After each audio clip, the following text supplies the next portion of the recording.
सुप्रभात बच्चों। पिछली क्लास में मैंने आपको कुछ गृह कार्य दिए थे, लेकिन मुझे लगता है कि शायद कुछ बच्चों को गृह कार्य समझ में नहीं आया या वो करके नहीं दिए। तो इसका मतलब मैं ये समझ रहा हूँ कि शायद आपको या तो गृह कार्य समझ में नहीं आया होगा या फिर आपको आ नहीं रहा होगा, तभी आपने उसका गृह कार्य करके मुझे उसके छायाचित्र नहीं भेजे।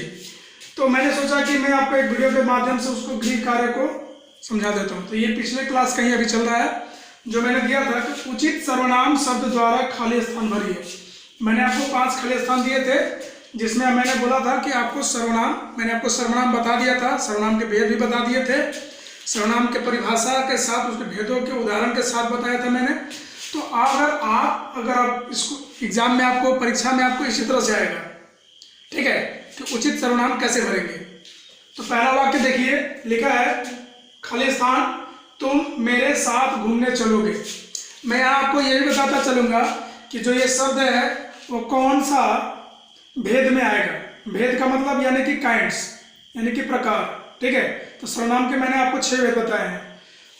लिखा है मैंने तुम मेरे साथ घूमने चलोगे, यहाँ पर लिखा है प्रश्नवाचक चिन्ह। तो प्रश्नवाचक चिन्ह किस में होता है? तो प्रश्नवाचक सर्वनाम में होगा, ठीक है। तो हम लोग यहाँ क्या भरेंगे? क्या तुम मेरे साथ चलोगे, घूमने चलोगे। ये कंप्लीट हो गया, ठीक है। अगला है जरा देखो कॉमा बाहर डैश खाली स्थान खड़ा हुआ है। अब देख रहे होंगे आप कि मैंने यहाँ पे खाली स्थान में कौन भरा है, लेकिन कौन तो प्रश्नवाचक होता है, तो प्रश्नवाचक है, लेकिन यहाँ पर प्रश्नवाचक नहीं है, यहाँ पर खड़ी पाई है, ठीक है। तो यहाँ पर देख रहे हैं कि पूर्ण विराम लगा हुआ है। इसमें क्या था? प्रश्नवाचक चिन्ह था। तो यहाँ पर क्या, कौन, कैसे, क्यों, ये लगता है प्रश्नवाचक में, लेकिन यहाँ पे जब कौन लगा है और यहाँ पर पूर्ण विराम का चिन्ह दिया हुआ है, तो यहाँ पर कौन क्यों लग रहा है? तो जरा देखो बाहर कौन खड़ा हुआ है। तो कौन जो है ना, कौन किसका, ये संबंध बता रहा है कि कौन जो का संबंध कौन है, किससे है। तो जरा देखो बाहर कौन खड़ा है, जो व्यक्ति बाहर खड़ा है उससे उसका संबंध बता रहा है। तो संबंध में क्या होता है? प्रश्नवाचक चिन्ह नहीं होता है, ठीक है। तो यहाँ पे कौन जो है वो प्रश्नवाचक चिन्ह को बता रहा है, ठीक है।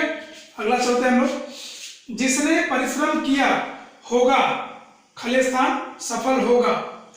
जिसने संबंधवाचक में देख सकते हैं, जिसने, या फिर निश्चयवाचक में भी होता है। जिसने यानी कि जो व्यक्ति मेहनत करेगा वो पास होगा, ठीक है। तो जिसने परिश्रम किया होगा, यहाँ पर क्या होगा? सटीक, वह सफल होगा, ठीक है। अनिश्चयवाचक या जिसने मतलब कोई प्रॉपर नहीं है, ठीक है, पार्टिकुलर व्यक्ति नहीं है, तो क्या होगा?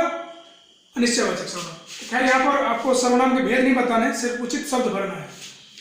छात्र अपना काम डैश कर रहे हैं। आपने देखा होगा निजवाचक सर्वनाम के उदाहरण में कि मैंने वहां पर स्वयं शब्द भरा है। तो छात्र अपना काम स्वयं कर रहे हैं, मतलब छात्र अपना काम खुद से कर रहे हैं, ठीक है। तो यहाँ पर हो गया स्वयं, क्या हो गया? निजवाचक सर्वनाम। डैश कुछ भी नहीं जानता है। यहाँ पर आप ध्यान से देखेंगे तो आपको एक ही शब्द मिलेगा, वह है वह कुछ भी नहीं जानता है। तो इस प्रकार से मैंने आपको खाली स्थान दिए थे, इसमें उचित सर्वनाम भरना था, ठीक है। अब लगता है आपको समझ में आ गया होगा। धन्यवाद।